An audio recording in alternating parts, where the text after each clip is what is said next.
Bienvenue sur Weblex TV. Aujourd'hui, on va s'intéresser au prélèvement à la source de l'impôt. Quel rôle pour l'entreprise, quel rôle va-t-elle jouer? En 2018, le prélèvement à la source va être mis en place, ce qui va placer les entreprises en première ligne puisqu'elles jouent un rôle déterminant. C'est justement ce rôle qui va nous intéresser aujourd'hui. Que va-t-elle devoir faire l'entreprise? Quelles seront ses responsabilités? Quelles seront ses obligations? Pour y répondre, Myriam Bonnet-Montserrat, avocate chez Horatio, est avec nous. Bonjour. Bonjour. Myriam, merci d'être avec nous. Est-ce que vous pouvez tout d'abord nous rappeler, pour commencer, ce qui motive la mise en place du prélèvement à la source? Eh bien, jusqu'en 2017, l'impôt est payé avec une année de décalage. On paye en année N l'impôt calculé sur la base des revenus de l'année N-1, ce qui peut parfois poser quelques difficultés.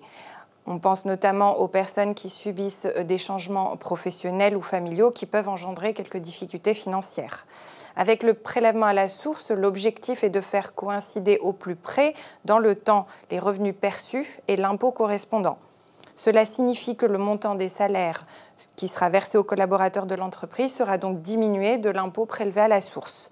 Notez qu'au-delà des salaires sont aussi concernés par le prélèvement à la source les revenus des dirigeants, l'épargne salariale, les indemnités journalières de sécurité sociale, de même que pour information, les pensions de retraite, les allocations chômage et de pré-retraite, etc. Alors concrètement, comment est-ce que cela va fonctionner?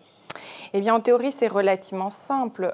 Schématiquement, l'administration fiscale calcule un taux de prélèvement pour chaque personne calculé sur la base des revenus et de la situation familiale qui lui auraient été déclarés.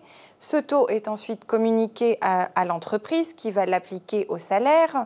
Le prélèvement obtenu est reversé à l'administration.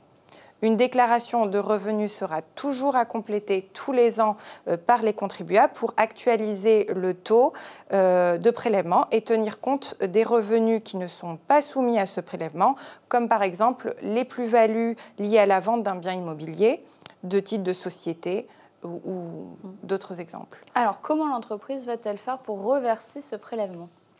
Eh bien, le vecteur de communication des informations entre l'administration et l'entreprise sera la DSN, la déclaration sociale nominative. L'administration communique via la DSN le taux du prélèvement à l'entreprise, ce qui lui permettra de calculer le montant du prélèvement. Il faudra appliquer ce taux au revenu net imposable déjà calculé par les logiciels et les applications de paie. L'entreprise déclare ensuite la retenue effectuée sur les salaires et reverse le prélèvement à l'administration fiscale. Et si elle ne le fait pas, ou alors tardivement, donc sans respecter les délais? Eh bien, l'entreprise est seule responsable de la collecte et du reversement de la retenue à la source. En cas de retard, d'insuffisance, de défaut de reversement, l'entreprise s'expose à des majorations et amendes qui peuvent aller de 5% à 80%. Et que se passe-t-il dans le pire des cas si l'entreprise fait faillite?